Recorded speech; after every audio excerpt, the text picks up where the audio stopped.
He fought for his country, but when he came home, his house was gone. Everything, his memories, his father's land, his daughter's swing in the yard, stolen. The people who did it? Not thieves in the night, but his own HOA board. They claimed legal auction. They said he didn't follow the rules. But the truth was darker than anyone imagined. This isn't just another HOA dispute, it's a story about a black veteran who served his nation and came back to fight a new kind of war, right in his own neighborhood. Before we dive deeper, tell us, where are you watching from? And if stories like this, about real heroes, injustice, and redemption, inspire you, then hit that like button, subscribe to the channel, and share this video with someone who believes that justice always finds its way home. Because this isn't just a story. It's a reminder that even heroes need to fight their battles at home. Before deployment, Marcus Hill had always been the quiet, dependable man on the block, a proud black soldier, respected by a few, but secretly envied by many. His ranch wasn't just property, it was a piece of his family's legacy. His late father, a Vietnam veteran, had built it from scratch. Marcus kept every inch of it perfect, white fence, green lawn, and the flag waving proudly out front. But not everyone appreciated that flag. Especially not the HOA president, Richard Cole, a man who believed rules mattered more than people. To him, Marcus's property was out of uniform. He'd filed petty complaints for years, the fence too tall, the mailbox too dark, the truck too visible. Marcus never bowed, and that's what made Richard furious. When deployment orders came, Marcus left everything in his wife's hands, the bills, the house, the dreams. He promised her, "It's just 6 months, babe. Then I'm home for good." She smiled. She believed him. But within weeks, HOA letters began to flood in, maintenance violations, unpaid fees, hearing notices. His wife, Angela, tried to reach him overseas, but military communication delays made it impossible. And that's when Richard saw his chance. In a secret board meeting, HOA members voted to foreclose on Marcus's ranch. They claimed he'd abandoned the property. They didn't care that he was fighting halfway around the world. They didn't care about his service, his medals, or his family. All they saw was an opportunity, a valuable piece of land they could sell off quietly. By the time Marcus's tour ended, it was too late. He returned home to find strangers living in his house. The flagpole was gone. His daughter's swing replaced by a for sale sign. When he asked the new owners what happened, the man on the porch simply said, "Sorry, buddy. HOA auctioned it months ago. Guess you missed the memo." Marcus froze. His hands trembled. For a man trained for war, this was a battle he never saw coming. And somewhere in that moment, something inside him broke and began to burn. Marcus stood in the middle of what used to be his front yard, his boots crushing the dirt where his daughter's swing once hung. The new homeowners avoided eye contact, closing the door slowly as if shutting him out of his own life. He walked toward the HOA office, his chest tight with rage. Inside, Richard Cole sat behind a polished desk, smiling like nothing had happened. Well, look who's back," Richard said with a smirk. "You should have paid your dues, soldier. We followed the rules." Marcus clenched his fists. "Rules?" he growled. "You sold my house while I was serving my country." Richard shrugged. "You abandoned it. We just enforced the law." Those words hit harder than any bullet Marcus had ever faced. That night, he sat in his truck outside the property, unable to leave. His wife cried silently beside him. "They took everything, Marcus, everything your father built," she whispered. He stared out the windshield, voice low and cold, "Then we'll take it back." The next morning, Marcus started digging, literally and legally. He requested every HOA record, payment notice, and meeting transcript. Most requests were denied. But that didn't stop him. He began talking to neighbors, one by one.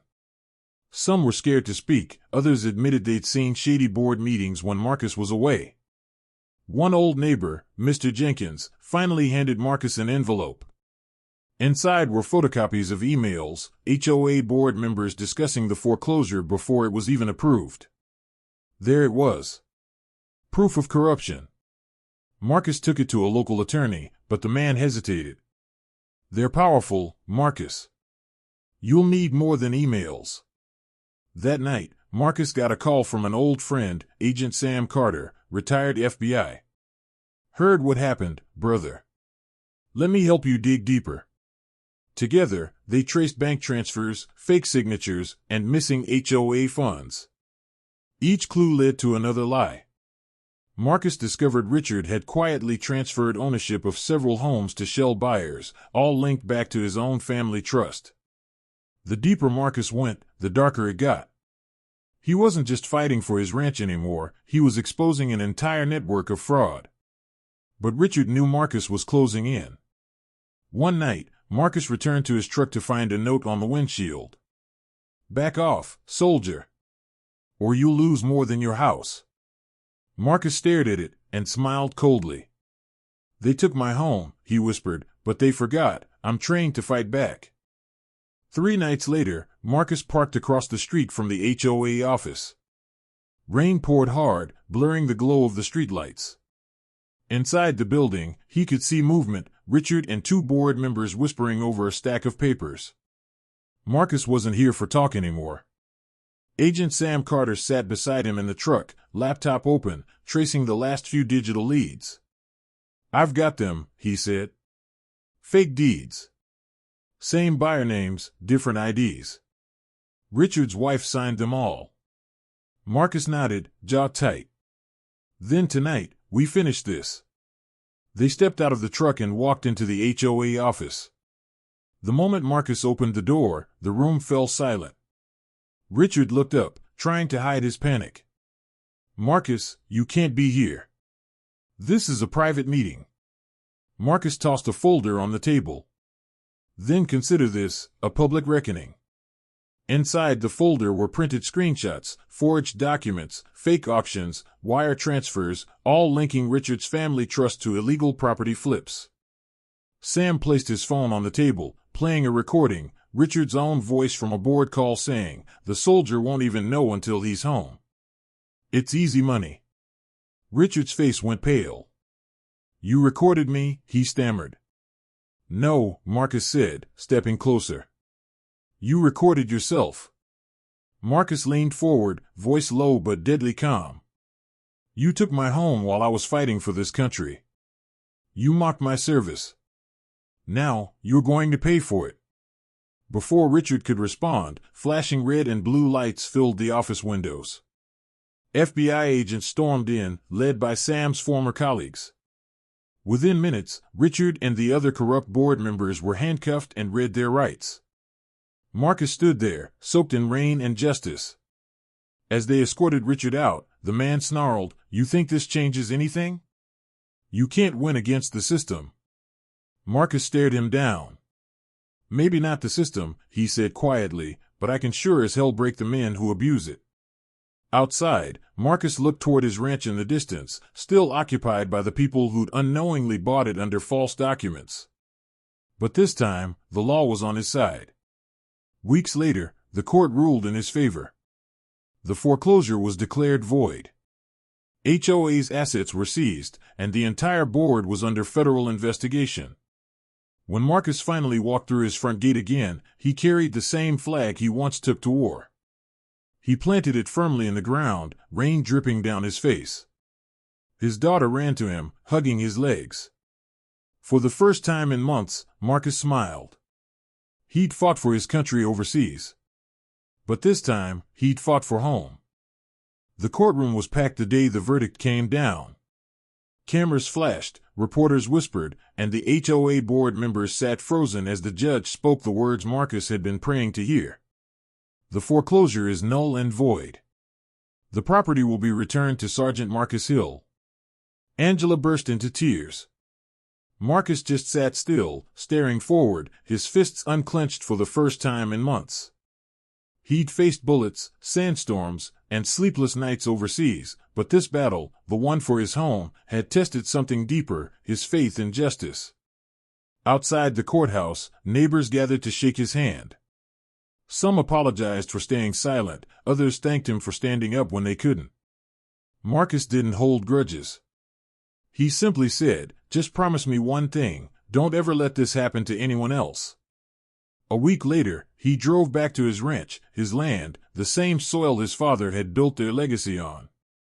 The new owners had already moved out, escorted by the sheriff's department after the ruling. The gate creaked as he stepped through, the air filled with the smell of wet earth and pine. Marcus walked across the yard, picked up the American flag that once lay trampled in the mud, and raised it high again. Angela and their daughter stood beside him, tears in their eyes, watching the flag catch the wind. That moment wasn't just about winning a case. It was about reclaiming honor.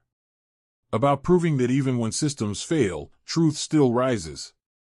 As the sun set behind the hills, Marcus whispered to his daughter, "Remember this, sweetheart. Real soldiers don't just fight wars overseas, they fight for what's right, wherever they stand." And for the first time since deployment, he finally felt home. The camera pans out slowly, Marcus standing tall beside his family as the flag waves proudly in the evening wind. The same land they once lost now shines under the golden sunset. His voice echoes softly over the scene. "They thought they could take everything from me, my home, my peace, my pride. But a true soldier never stops fighting, not for revenge, but for what's right." The music swells, calm, victorious, emotional. Cut to a final shot of Marcus walking toward his house, his daughter running into his arms. Fade to black with text on screen. Real heroes don't just serve abroad. They stand for justice at home. If this story moved you, tell us where you're watching from. And if you believe heroes like Marcus deserve to be heard, like this video, subscribe to the channel, and share it with someone who still believes justice always wins. Because stories like this remind us of one thing. No matter how strong the system seems, truth always finds its way home. United States.